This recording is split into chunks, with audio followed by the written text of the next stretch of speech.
जरूरी नहीं कि हमेशा सूरज की रोशनी ही हमें रास्ता दिखाए। कभी कभी चांद सितारे भी हमें सही दिशा का पता बताते हैं। हम लोग का बचपन था, वो बचपन था।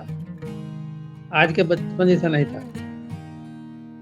पूरा फ्री रहते थे हम लोग। असली बचपन का मजा हम लोग लिए। 1 घंटा गए रास्ता में और गोली डंडा खेल रहे हैं। 1 घंटा खेलते थे और खेल के तब स्कूल में पहुंचते। बच्चों से के साथ और सब पढ़ने वाले स्कूल के जो सहपाठी थे उन्हीं के साथ गए, उन्हीं के साथ आ गए। टिफिन हुआ, दौड़ के घर आ गए, खाना खाए, फिर स्कूल चले गए। 2-2 किलोमीटर का स्कूल, आज तो पास पास में स्कूल है। 2-2 किलोमीटर का स्कूल हम लोग मात्र 10 मिनट 15 मिनट में दौड़ के चले जाते थे। आधा घंटा का टिफिन होता था, दौड़ के चले जाते थे, या फिर एक बार घर से खा के दौड़े स्कूल में। समाज के लोग जो थे वे बहुत ही मिलनसार थे। समाज या गांव या कस्बा में जो भी लोग निवास करते थे वे सभी एक दूसरे को अपना परिवार समझते थे।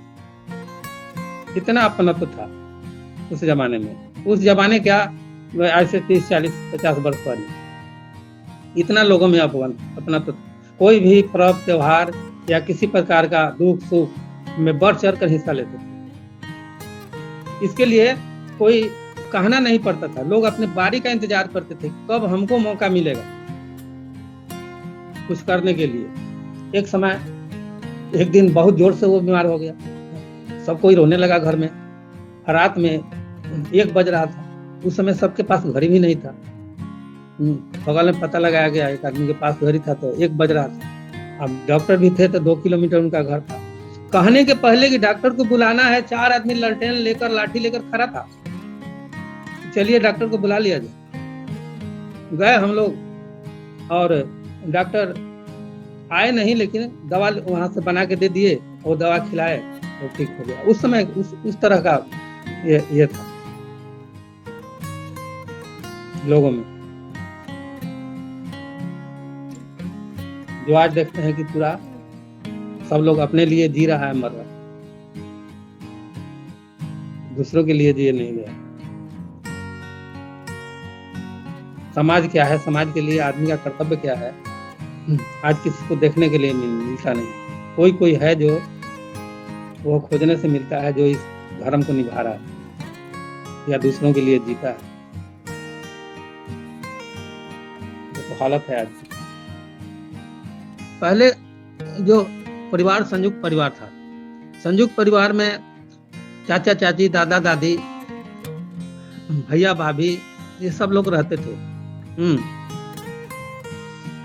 बच्चे जो है, जिस परिवार में छोटे बच्चे से लेकर बड़े बच्चे, परिवार के सभी सदस्यों से एक तरह से बहुत कुछ सीखते थे। जैसे आदर का भाव। कोई भी बड़ा आदमी है तो वे लोग आदर करते थे उसको, तो देखा देखी उसको सीख जाते थे। त्याग का भाव सीख जाते थे।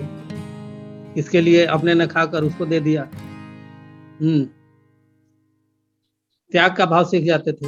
आदर, त्याग, उदारता, सेवा का भाग। कोई भी परिवार का कोई भी सदस्य किसी प्रकार से बीमारी से पीड़ित हो जाता था तो सभी उसके सेवा में लग जाते। पानी देना, दवा देना, पंथ परहेज करना। तो वे देख कर सीख जाते थे। जो आज उस तरह की न माहौल है न परिस्थिति है। क्योंकि आज तो जो हो गया है, एकांकी परिवार हो गया। एकल परिवार, एक बच्चे हैं, एक फादर हैं, एक मदर हैं, 1-2 बच्चे हैं। वे कहाँ से सीख पाएंगे? इन सब गुणों का विकास उसमें कहाँ से होगा? उन्हें देखने को मिलता ही नहीं। जैसे पहले जो मिलता था उनको बताना नहीं पड़ता था, वे देख कर ही सीख जाते थे। अब हम देख रहे हैं कि रिश्ते भी कम हो रहे हैं। अकेले सुनसान में अगर कोई मानव मिल जाता है तो डर लगती है कि कहीं मेरा सामान न छीन ले या मेरे किसी तरह से दुख नहीं पहुंचा दे, कष्ट नहीं पहुंचाए। लेकिन वही पहले का था कि कहीं सुनसान में कोई आदमी मिल जाता था तो वो एक साथी हो जाता था। एक डर जो सुनसान में एक डर जो उत्पन्न होता है, उस डर से लड़ने की ताकत हो जाती थी। पहले डर किससे लगता था? या तो हिंसक जानवरों से लगता था या भूत प्रेत से लगता था। पहले भूत प्रेत भी बहुत सुनने में आता था, तो भूत प्रेत से लोग डरते थे और हिंसक जानवरों से डरते थे। तो कोई का साथ मिल जाता था, किसी का साथ मिल जाता था, तो वे हर्षोल्लासित हो जाते, हर्षोल्लास मतलब खुशी हो जाती थी कि चलो एक आदमी मिल गया, अब हमें किसी तरह का कोई कष्ट नहीं होगा, हमें अब डर नहीं लगेगा। लेकिन आज कोई आदमी मिल जाता है तो आदमी डरने लगता है कि हमें कष्ट पहुंचा देगा, हमारा सामान छीन लेगा। इसलिए हमें अपने पूर्व की ओर लौटना,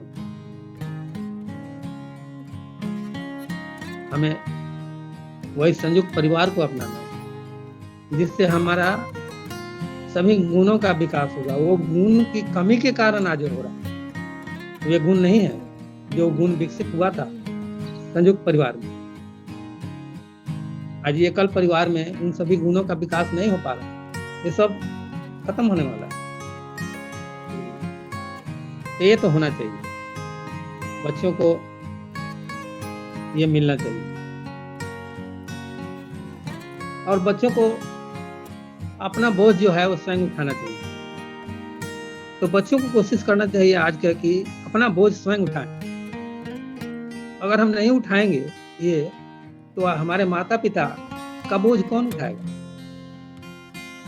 आज से ही हमें वो बोझ उठाने के लिए प्रेरित रहना चाहिए, अपना बोझ किसी से उठवाना नहीं चाहिए। जो कि आज हम ऐसा देखते हैं, उनका ध्यान दूसरी तरफ भटक जाता है। तो आज ये भटकने का साधन भी हो गया है, जैसे मोबाइल हो गया है। तो इसका दोनों पहलू हैं, अच्छे भी हैं बुरे भी हैं, लेकिन बच्चों को हम कहेंगे इसके अच्छे पहलू की ओर ध्यान देना चाहिए। इसमें अच्छाई क्या है, उस अच्छाई को सीखना चाहिए। कहीं भी है, किसी से भी है, अच्छाई सीखना चाहिए।